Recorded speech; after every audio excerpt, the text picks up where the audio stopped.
we will present about the analysis of the UK's strategic decisions in post-Brexit trade policy. For the background, the United Kingdom left the European Union on January 31st, 2020, a move known as Brexit, which significantly impacts its trade, especially with the EU.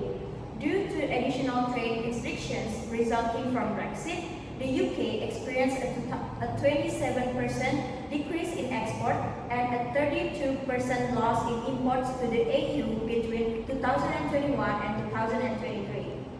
The UK government is working to solve this by lowering import duties on goods from developing countries through the Developing Countries Trading Scheme and seeking new trade deals in Asia, such as joining the Comprehensive and Progressive Agreement for Trans-Pacific Partnership, and losses from less access to the EU markets have not been entirely compensated by this initiative, despite their goal of re-establishing the UK as a trading country.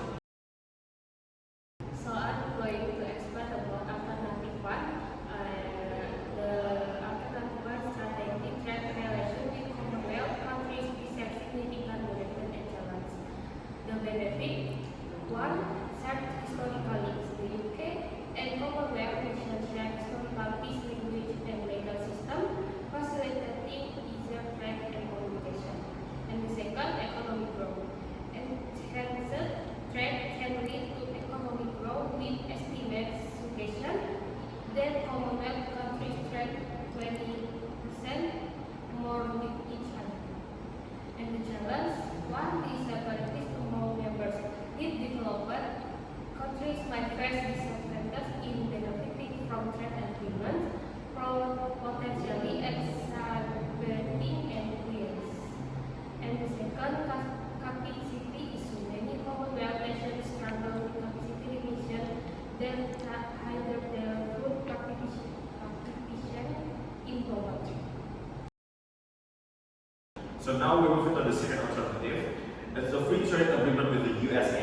So imagine if the UK could have better access to the world's biggest economy, the United States, which is worth over $26 trillion. So a free trade agreement with the US could open up major opportunities for the UK, especially in industries like finance, pharmaceuticals, and cars. For example, British banks and insurance companies could expand into the US market. Drug companies could sell more medicines, and car manufacturers like Jaguar and Land Rover might find it easier to compete. This could mean more sales, economic growth, and possibly more jobs in the UK. But it's not all good news. There are some big challenges we face. One major issue is food standards. In the US, things like chlorinated chicken and genetically modified crops are common. But in the UK, these are either banned or heavily regulated. People here are concerned that allowing these products into our market might make food feel less safer or lower in quality. This could upset a lot of people.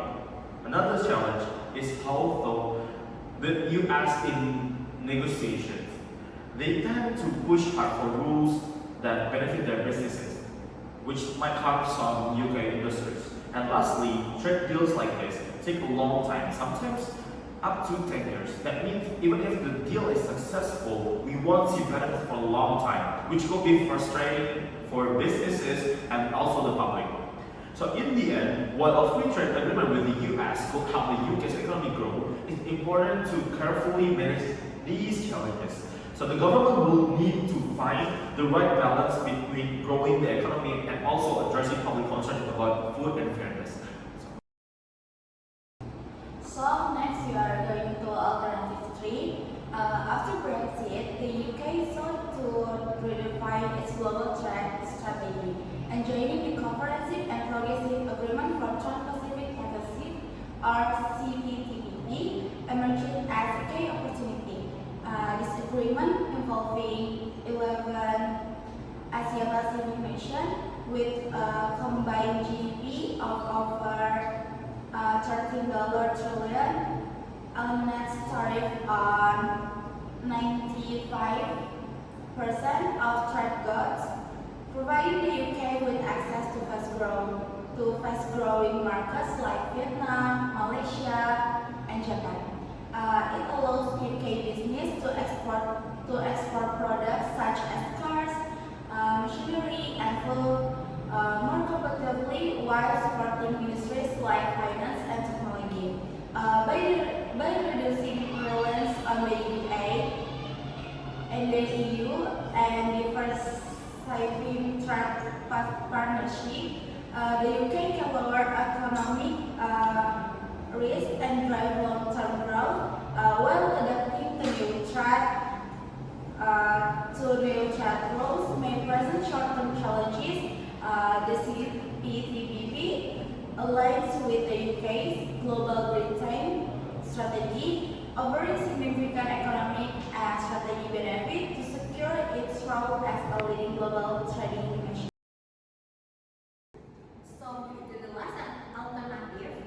So, post-Brexit, the UK has focused on developing the digital trend and technology sectors to offset the loss from losing access to the EU single market. The government aims to position the UK as a global technology hub by fostering growth in vintage, e-commerce, and data through agreements like the Digital Economy Agreement with countries such as Singapore, Australia, and Japan.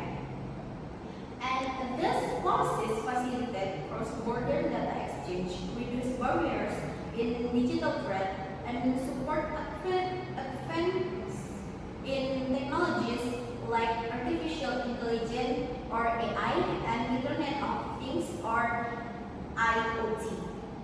And this economic diversification seeks to enhance the UK's global competitiveness, create jobs, and drive innovations. And however, challenges such as differing regulatory standards and competition from advanced nations like the US and China remain significant. Through these efforts, the UK aims to solidify its positions in the increasingly digital and interconnected global market. And let's move to the conclusions. So the conclusions of the post-Brexit is the UK's post-Brexit economic role and trade relationships are being reshaped by the Comprehensive and Progressive Agreement for Trans-Pacific Partnerships or CPTPP. The agreement offers access to Asia and the Pacific fastest growing markets, allowing British businesses to sell their products more easily and at competitive price. It also supports trade diversification, reducing the UK reliance on traditional partners like the EU and the US. And for the CPTPP, aligned with the UK's global Britain strategy, demonstrating its commitment to global free trade and strengthening its role as a major player in international economics. And in other positions, such as trade deals with the US or Commonwealth countries, have slower and less economic impact. So that's all for our group. Thank you for your attention. Wassalamualaikum warahmatullahi wabarakatuh.